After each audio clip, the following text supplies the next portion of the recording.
फुफो, क्या आपने सारे का सारा दिन ऐसे ही परेशानी में गुजार देना है? बस करें। जो चला गया उसे याद करने का कोई फायदा नहीं है। हमें भी भूल जाना चाहिए उसे। और जिस शख्स को भुलाया ना जा सकता हो उसका क्या करें? मैं नहीं याद कर रही, बेख्तियार ही उसकी याद आ जाती। ये तो उसकी बदकिस्मती है। तानिया ने हम में से किसी की मोहब्बत का नहीं सोचा। हमारी मोहब्बत को अपने पैरों तले रौंदती हुई चली गई। फिर तो हमारा भी फर्ज बनता है, हमारा हक है कि हम भी उसे भूल जाएं। कैसे भूल जाए? जानती हो उस्मा, मेरी तानिया को याद करने की दो ही वजूहात हैं।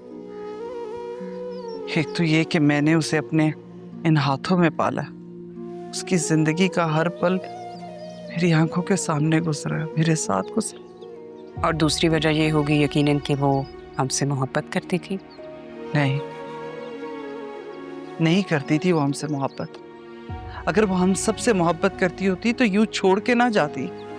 तो फिर फूफो, दूसरी वजह क्या है? मैंने कहा ना, मैंने उसे माँ बन के पाला है। अब उस माँ के दिल को कैसे समझाएं जिसकी औलाद ये स्टेशन छोड़ के गलत ट्रेन में बैठ के एक अनजान सफर में चली गई। और उसमें मैं अच्छी तरह से जानती हूँ कि अब वो चाह कर भी वापस इस स्टेशन पे नहीं आ सकती।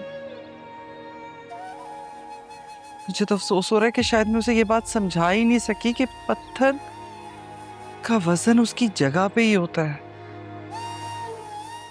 अगर वो अपनी जगह से हिल जाए ना एक बार तो बेवजन हो जाता है और फिर यहाँ वहां लुढ़कता रहता है। लोगों की ठोकरें उसका मुकद्दर बन जाती हैं।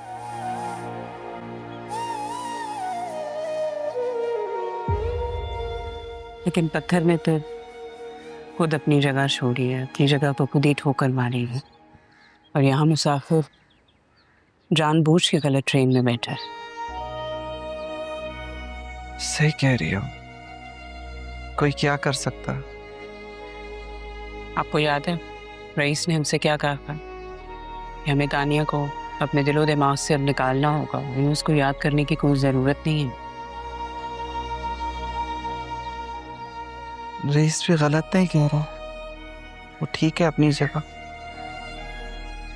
सब तो अपना दिल पत्थर का कर लेंगे, लेकिन मैं और तुम अच्छी तरह से जानते हैं ये शहर भी पत्थर का है। और हमारी तानिया कांच की गुड़िया। मैंने सोच लिया है, मैं तानिया की कोई भी चीज़ इस घर में इधर उधर नहीं पड़े रहने दूंगी। उसका सारा सामान उठा के उसके कमरे में रखूंगी और कमरा ही लॉक कर दूंगी।